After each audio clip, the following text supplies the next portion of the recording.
heard about the recent riots in foreign countries, how a quiet, law-abiding community was transformed into a city of bloodshed and rioting in the streets?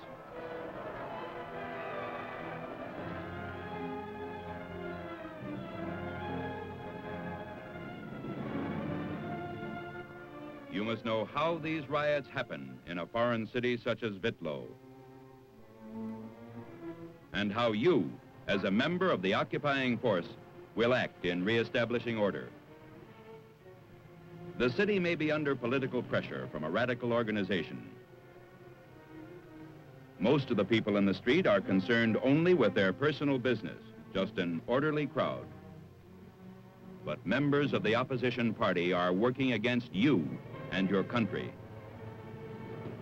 Every move you make may be used by the opposition party to discredit you in the eyes of the local citizens, to stir up disorder.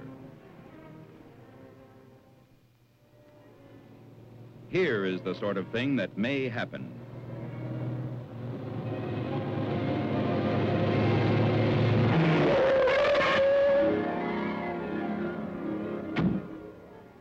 On a foggy night, one of our soldiers gets involved in a traffic accident in which a local student leader is killed. The soldier isn't to blame, but the opposition party newspapers scream bloody murder. Student meetings are held protesting against what they call the wanton killing of civilians by American soldiers. They demand that all the townspeople come to the funeral of the dead student leader. As the tension increases, you may be stationed as a guard at a military supply depot, at a bridge, at a utility works, with a mobile element in a roving patrol, or with a reserve in your company area. And your battalion staff is on the job, too. Going over to the funeral, Barker? No, I'll be down at civilian police headquarters, Major. I have Sergeant Weber and a few of his men posted along the route of the funeral procession.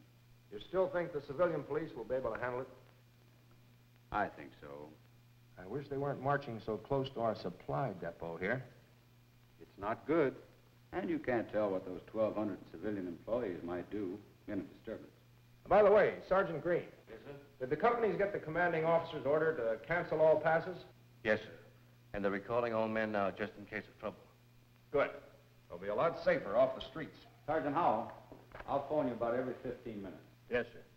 I'll let you know what Sergeant Weber reports on the procession. Fine. See you, Major. Right. Thousands of people line the streets to watch the funeral procession for the dead student leader. This is a potentially dangerous situation. The crowd is still orderly, but it now has a common interest, a sympathetic feeling for the dead student leader. This is when the people in the crowd begin to lose their ability to think as individuals. The time is ripe for the opposition party to incite them to action. As long as the civilian police can handle the crowd, you don't intervene. But you keep a careful watch and report to headquarters any incidents which may arise. While no violence occurs at the funeral itself, the opposition party continues its agitation. To disrupt the normal activities of the city, they have stopped the buses from running.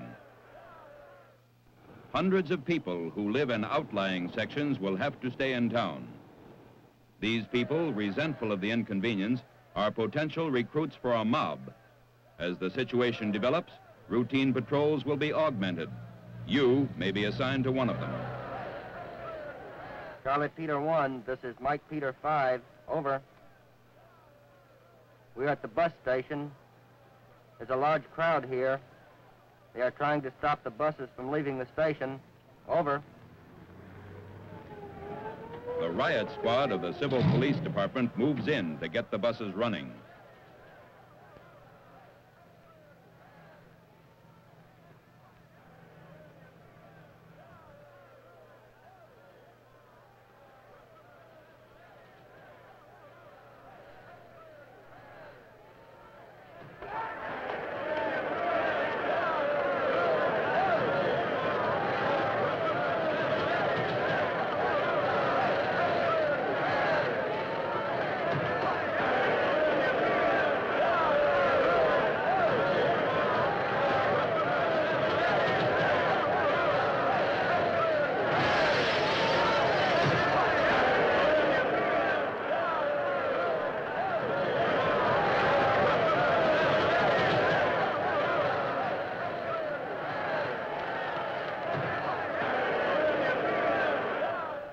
The civil police are obviously incapable of restoring order.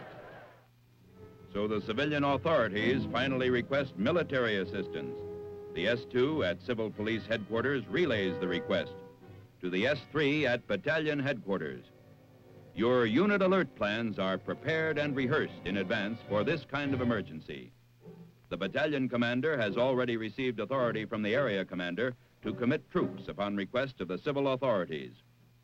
Upon hearing the situation from the S3, he designates the units to be committed. 2 roving patrols, which have been scouting the city over frequently changed routes, meet able company commander at a pre-designated rendezvous point. Only the minimum number of troops necessary is to be used, with other mobile units held in reserve. Plans are made as to the best method of approach.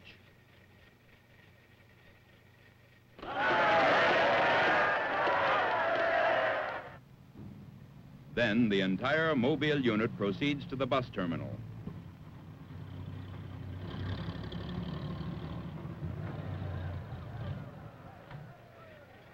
Near the bus terminal, the mobile unit makes contact with the local police to get the latest information on the situation.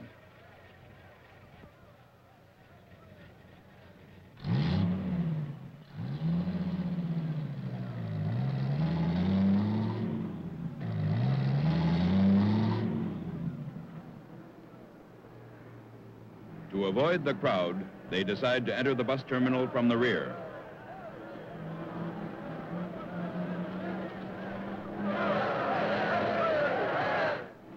Once inside the bus terminal, the mobile unit organizes its forces immediately. As the vehicles move into formation, the dismounted troops form a supporting line behind.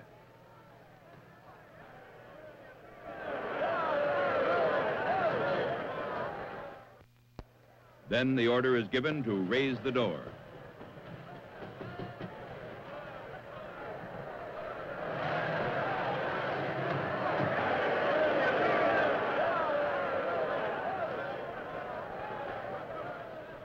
I have a very important announcement to make. By the authority of the United States High Commissioner of this country, I command you to disperse. I give you 5 minutes to clear out. Return to your homes peacefully.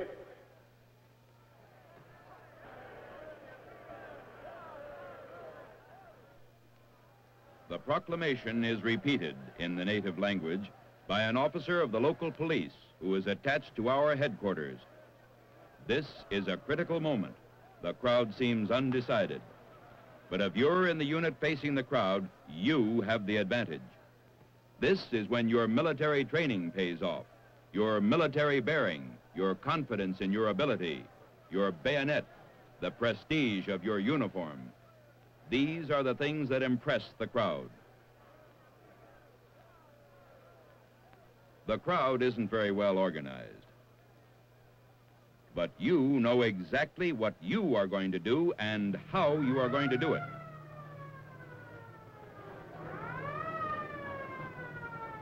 You're going to break up the crowd, keep it moving, and prevent it from reassembling. Without a crowd, no mob will develop.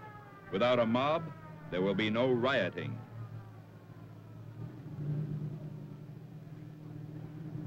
This time, a show of force was enough to convince the people that they should return to their homes.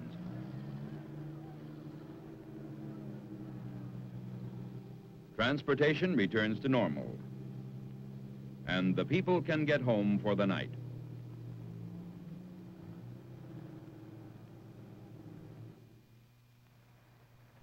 But the opposition party has no intention of letting matters rest here.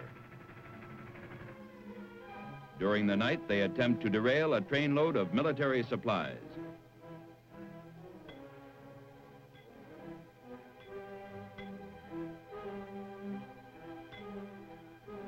Their plan is discovered.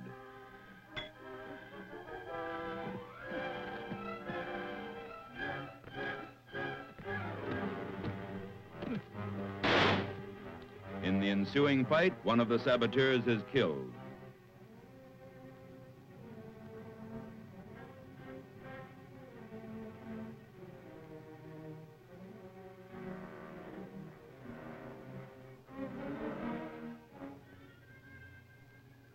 The dead man turns out to be an opposition party ward leader. The opposition newspapers put out an extra, twisting the facts of the case and accusing the police of murdering the ward leader. The chairman of the opposition party goes on the air to repeat the charge of murder. He calls the local police stooges of the American troops. In front of the opposition party headquarters, a crowd begins to gather, growing larger by the minute. The crowd streams in and out of party headquarters where the dead ward leader lies in state. The local police are out in force, trying to keep them in line. But the crowd is antagonistic to the police after the railroad incident. It takes only a spark to inflame the disorderly crowd into a riotous mob.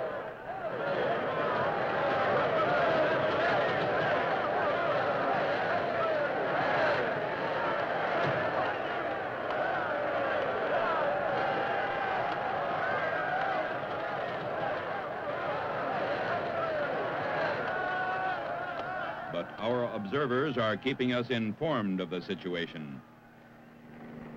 A helicopter takes to the air. From the reports of our aerial observer regarding the progress of the rioters, our plans are made.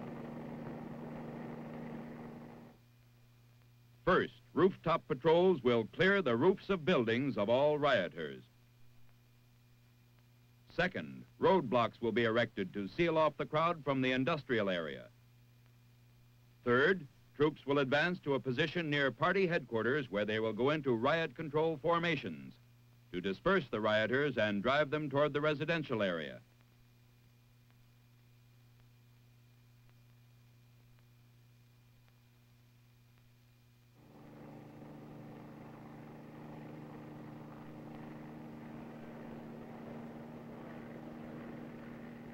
Above the rioters, our observer distributes copies of the commander's proclamation, which have been prepared in advance.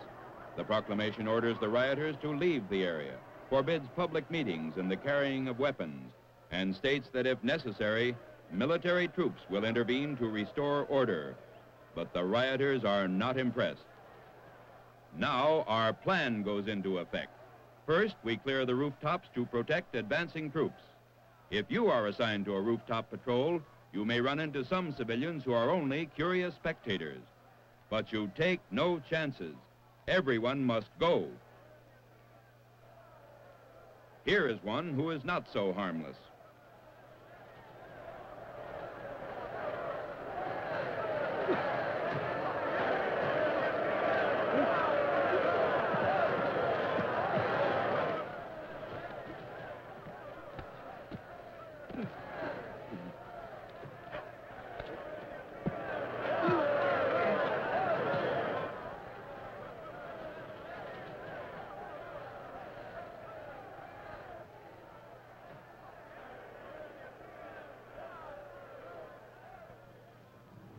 Meanwhile, our roadblock details arrive at their positions.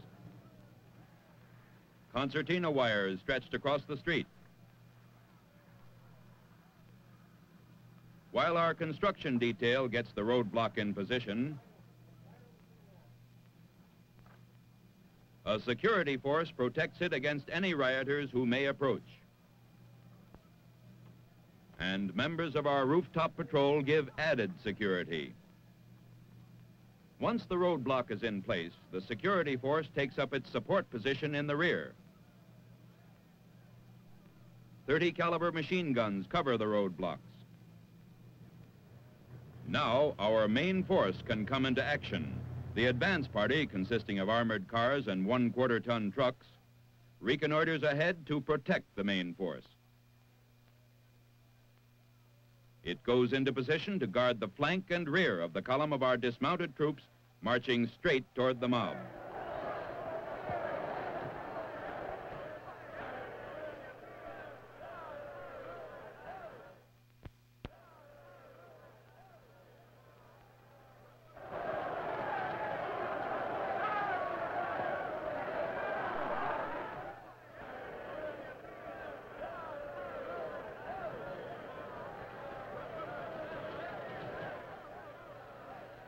While they are still about 30 yards from the mob, the first two platoons of Able Company form a wedge, several ranks in depth. With flank support tight against the buildings. This is the striking point of the troops. Your bayonet is effective when used against rioters who have an avenue of escape.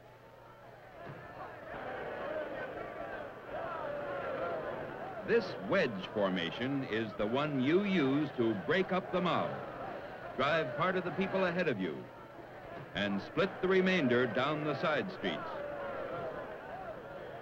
The wedge is very useful in clearing an ordinary city street. As the wedge splits the rioters at the intersection, the supporting 3rd Platoon of Able Company divides into two sections to temporarily seal off the side streets. Now, the first two platoons of Baker Company approach the intersection in diagonal formation. At the intersection, they turn left, passing through the 3rd Platoon of Able Company.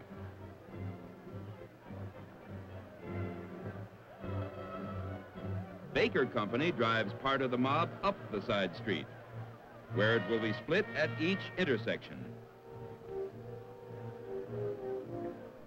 Then the first two platoons of Charlie Company come into position at the intersection. They make a right turn to drive down the side street in the opposite direction.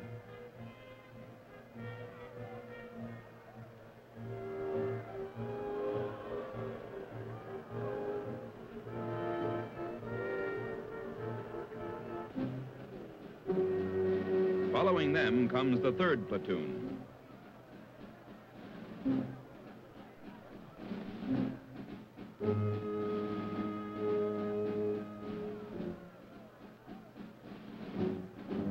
After the 3rd Platoon of Charlie Company has passed through, the 3rd Platoon of Able Company is free to rejoin its outfit.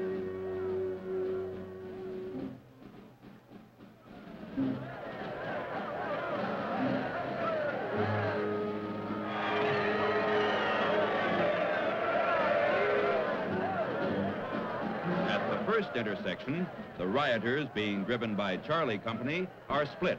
The first two platoons turn left in pursuit of the larger body of rioters.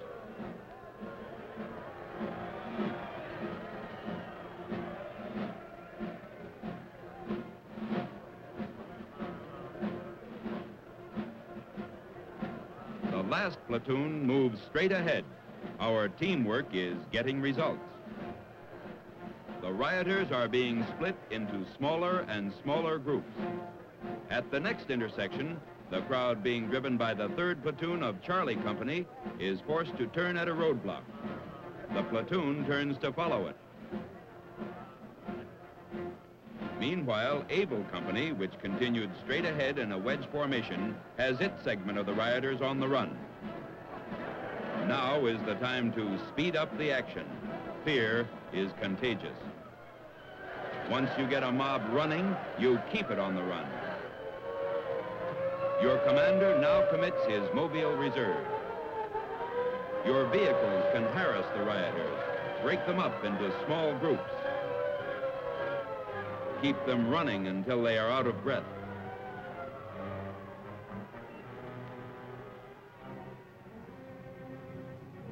The rioters are dispersed.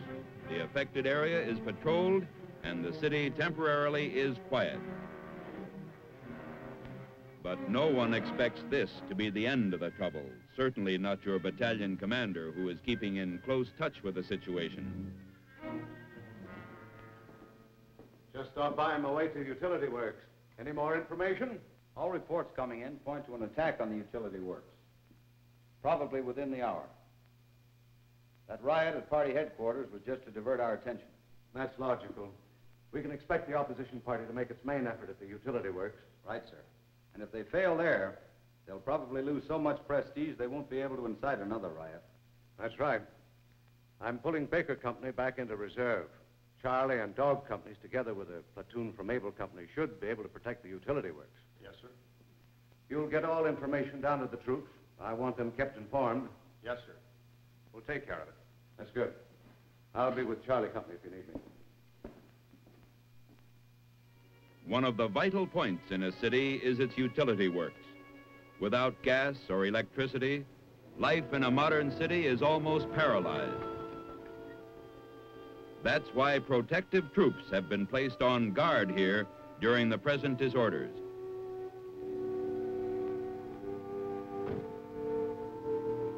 The first platoon of Charlie Company has been moved to key locations around the utility works.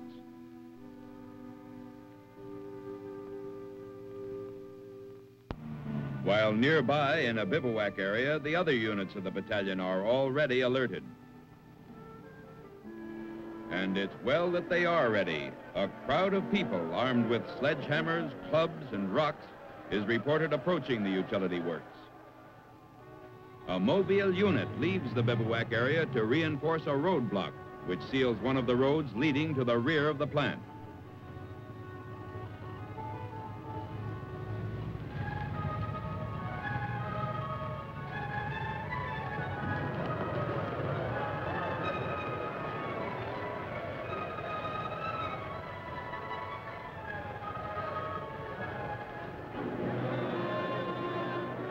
The mobile unit is ordered to stand fast.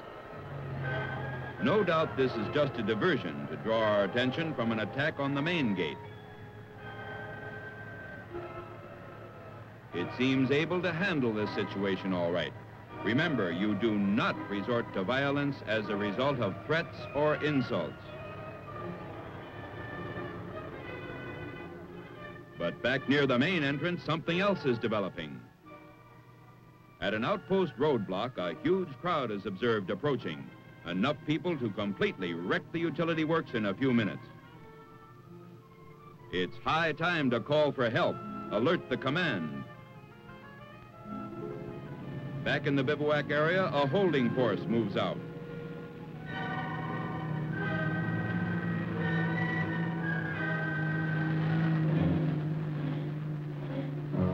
It is followed immediately by the main force.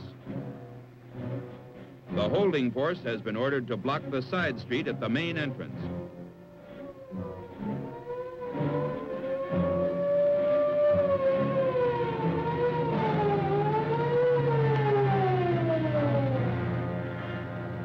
It looks like the outpost roadblock will get some additional help from the civilian police, and they can use it.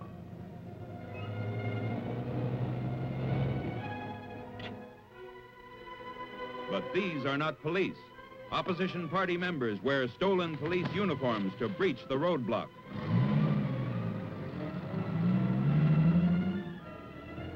Back near the main gate of the utility works, the holding force approaches to seal off the side road.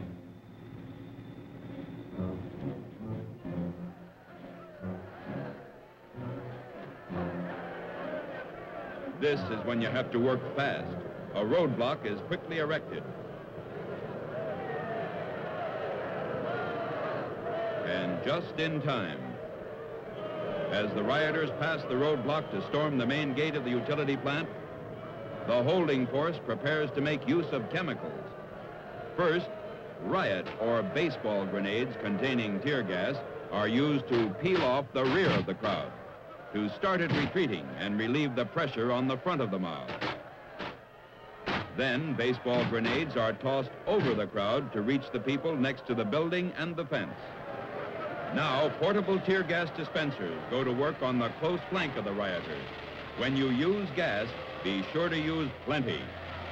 Wrench the rioters. It will not have any permanent harmful effect. Finally, for the most determined members of the mob, use a mixture of tear gas and atomsite.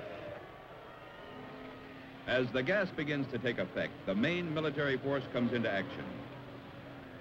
Formations of vehicles carrying mechanized gas dispensers and supported by dismounted troops are used to disperse the gas-sick rioters. But this rioter is out of range of the gas.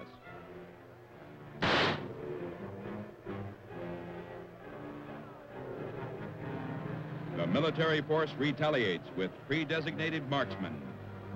You may be the one selected in advance as a marksman to return fire.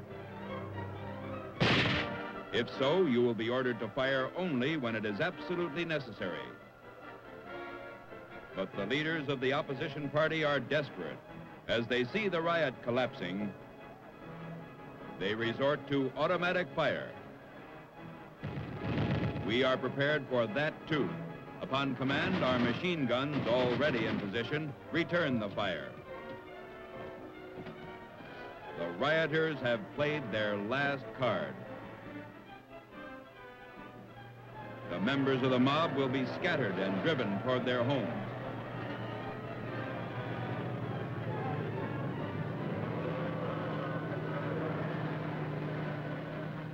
Everyone, that is, except the leaders of the opposition party who have incited the riot.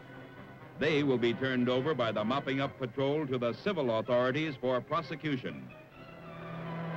The trouble in this city is over. In a few hours, life will return to normal. But you may be called upon to restore law and order to some other city. If so, there are 4 types of action you can take to suppress a riot. You may use a show of force,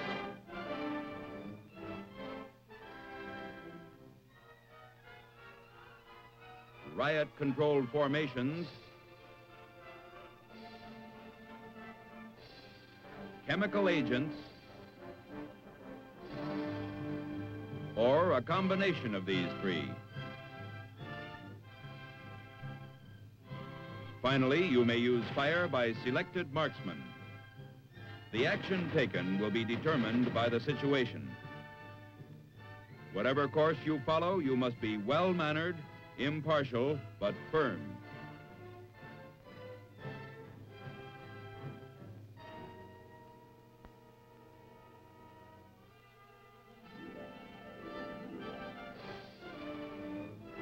Remember, the suppression of violence without needless bloodshed is a worthy military achievement.